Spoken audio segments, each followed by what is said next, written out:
તમારા શરીરમાં આ 9 વસ્તુ થાય તો દિવ્ય શક્તિના તરંગો જણાય છે. નમસ્કાર, જય મેરડીમાં બધા મિત્રોને સ્વાગત છે તમારું આપણી સંજુ મેરડી ઓફિશિયલ યુટ્યુબ ચેનલમાં.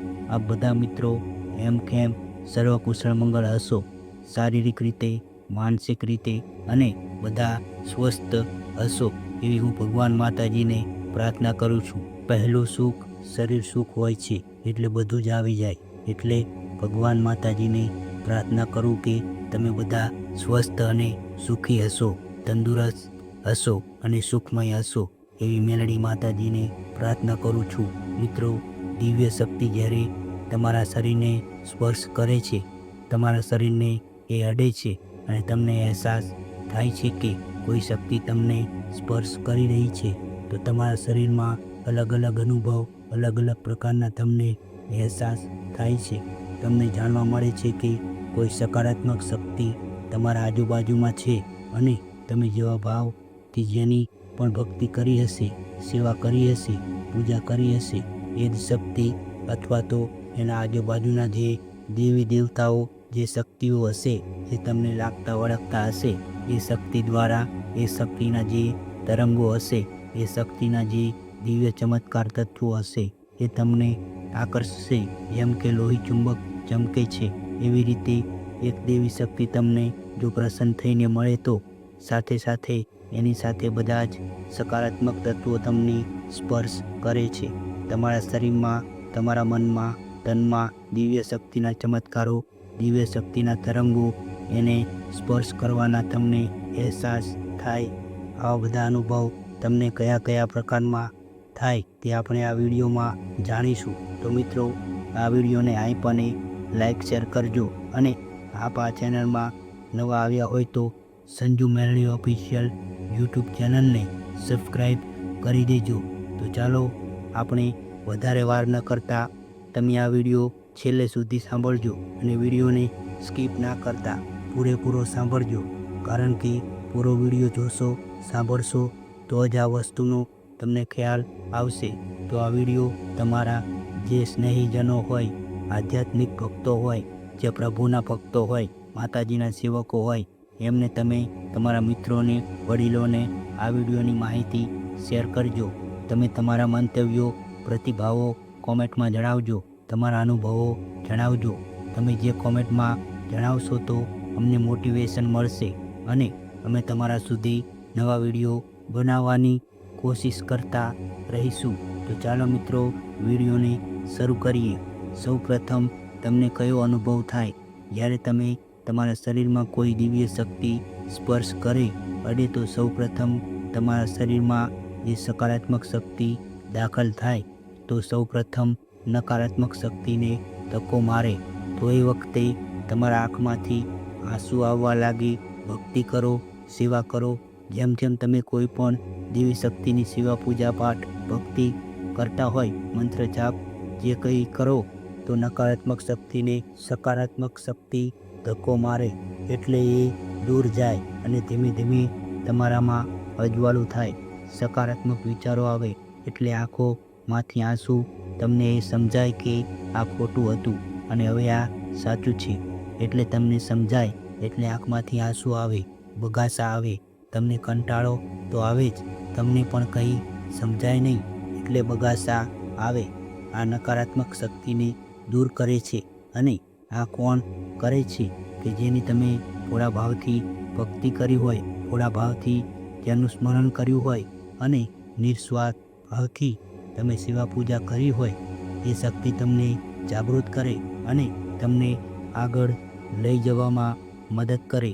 અને જ્યારે બીજો પોઈન્ટ એવો છે કે જ્યારે તમે પૂજા પાઠ, ભક્તિ, મંત્ર જાપ કરો છો તો તમારા શરીરમાં એક એવી અનુભૂતિ થાય કે શરીરમાં જો ઠંડી પણ ના હોય, ગરમી પણ ના હોય અને કદાચ ગરમી પણ હોય તો તમને ઠંડીનો જેવો કે માહોલ હોય, શરીરમાં વાઇબ્રેશન એટલે કે કંપન થાય. કંપન અમુક વખતે, ઘણી વખત તમે જોયું હોય છે, સાધકોને, ભક્તોને, સેવકોને શરીર ઝટકા મારે. અને બીજો એવો પોઈન્ટ છે કે શક્તિ આજુબાજુ આપણા શરીર ઉપર હોય. જો તમને શક્તિ તો મળી છે પણ આજુબાજુ હોય, તમારા શરીર બાજુ, ડાબી બાજુ, જમણી બાજુ, આગળ પાછળ, તો તમારું શરીર જે છે એ હલનચલન કરવા લાગે. ડાબી બાજુ, જમણી બાજુ, આગળ પાછળ વાઇબ્રેશન કરે, કંપન મારે, શરીરને ઝટકા મારે. તમને આવા અનુભવ થાય અને તમે જેવી શક્તિની ઉપાસના કરતા હોય, મંત્ર જાપ કરતા હોય, એ શક્તિ તમારા સામે કદાચ આવી જાય, પણ તમે ઓળખો નહીં તો એ તમને કયા પ્રકારે સંકેત આપતી હોય કે કોઈ દિવ્ય પ્રકારની સુગંધ તમને આવે, ખુશ્બુ આવે, તમને આજુબાજુનો જે વાતાવરણ હોય એ પ્રફુલ્લિત જણાય અને વાતાવરણમાં સકારાત્મકતા આવે. આવા અનુભવ તમને થાય અને અહેસાસ પણ થાય. જ્યારે સકારાત્મક શક્તિ તમારા ઘરમાં કે તમારા શરીરને સ્પર્શ કરતી હોય કે તમારા ભક્તિથી પ્રસન્ન થઈ હોય, તો આના બધા પરિણામ આ રીતે તમને જોવા મળે છે. જ્યારે તમારી કુંડળી શક્તિ જાગૃત થાય તો તમારી બીજી જે શક્તિઓ છે એને જાગૃતને ચેતન કરે છે.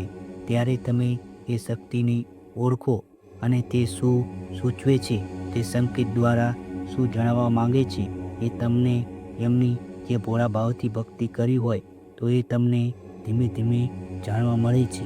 અને જ્યારે તમે મંત્ર જાપ કરી રહ્યા હોય, ભક્તિ કરી રહ્યા હોય, એ વખતે તમારે જે શરીરમાં ઝટકો થાય છે, કંપન થાય છે, વાઇબ્રેશન થાય છે, એ કેમ થાય છે? કે જ્યારે તમારે કુંડળી ચક્ર જાગૃત થાય તો શક્તિ તમારા અંદર દાખલ થાય, તો જે ઉપરના ભાગે જે ચક્રો છે, આજ્ઞા ચક્ર સુધીના, ત્યાં દરેક શક્તિ ધીમે ધીમે ઉપરના ભાગે, સકારાત્મકતા ઉપરના ભાગે આવે. શક્તિઓ જે જગાડે છે તમારા શરીરમાં. તો એ વખતે તમે જ્યારે આસન પર બેઠા હોય, બિરાજમાન હોય અને જો સીધા બેઠા હોય તો તમારા ચક્રો ખુલી જાય અને તમને દિવ્ય દૃષ્ટિનું જ્ઞાન થાય, દિવ્ય શક્તિનું જ્ઞાન થાય. તો એ વખતે જો તમે વાંકા બેઠા હોય કે વાંકા ચૂકા કે થોડા ઢીલા બેઠા હોય તો તમારી જે જગ્યાએ વાંકા હોય ત્યાં આગળ પેલી શક્તિ જે ધક્કો મારે ત્યાં તમારે શરીર ઝટકો મારે અથવા વાઇબ્રેશન થાય અથવા કંપન થાય. તો આ એક સચોટ પોઈન્ટ છે મિત્રો. આને ખાસ તમે જાણજો.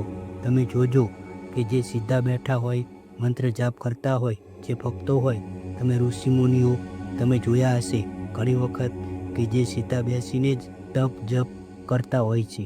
અને જો કદાચ તમે વાંકા કે ઢીલા ઊંચા બેસીને મંત્ર જાપ કરો તો એ આળસ ગણાય. એટલા માટે સકારાત્મક પોઝિટિવ થઈને એકદમ સીધા બેસીને મંત્ર જાપ કરવો, તપ કરવો, જે કરો તે ભોળા ભાવથી ભક્તિ કરવી.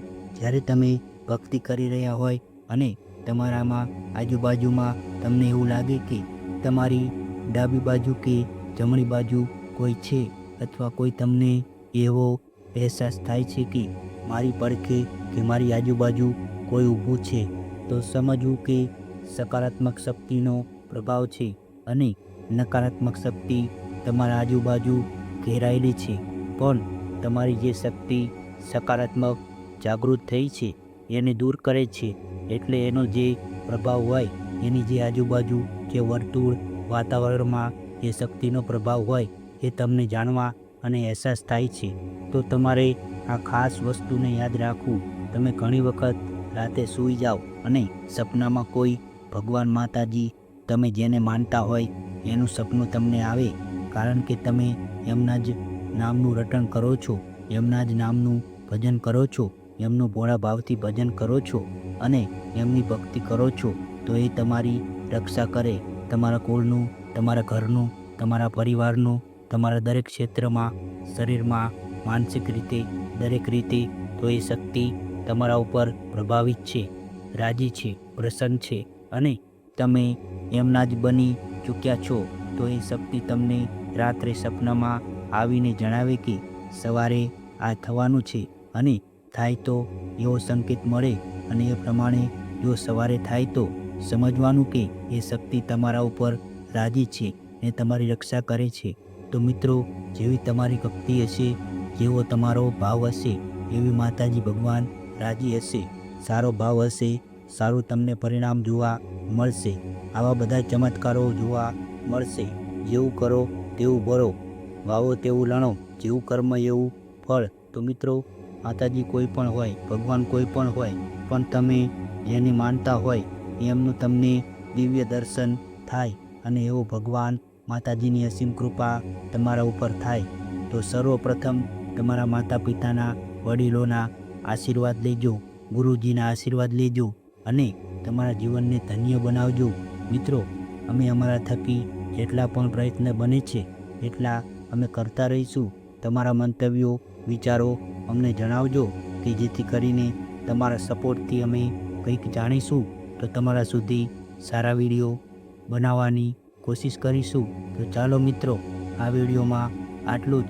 જો વિડીયો તમને ગમ્યો હોય તો વિડીયોને હાઈપ અને લાઈક શેર જરૂરથી કરજો અને તમે આ વિડીયો કયા ગામ, તાલુકા, જિલ્લામાંથી જોઈ રહ્યા છો તે જણાવજો અને દરેક મિત્રો પોતપોતાના કુળદેવી માનું નામ કોમેન્ટમાં જણાવજો, જેથી કરીને દરેકની માં કુળદેવી રક્ષા કરે અને સારી રીતે તમને હેમખેમ રાખે એવી હું આશા રાખું છું. અને મિત્રો, તમે આ ચેનલમાં નવા આવ્યા હોય તો સંજુ મેલડી ઓફિશિયલ યુટ્યુબ ચેનલને સબસ્ક્રાઈબ કરવાનું ભૂલતા નહીં. તો ચાલો ફરી મળીશું હવે એક નવા વિડીયો સાથે.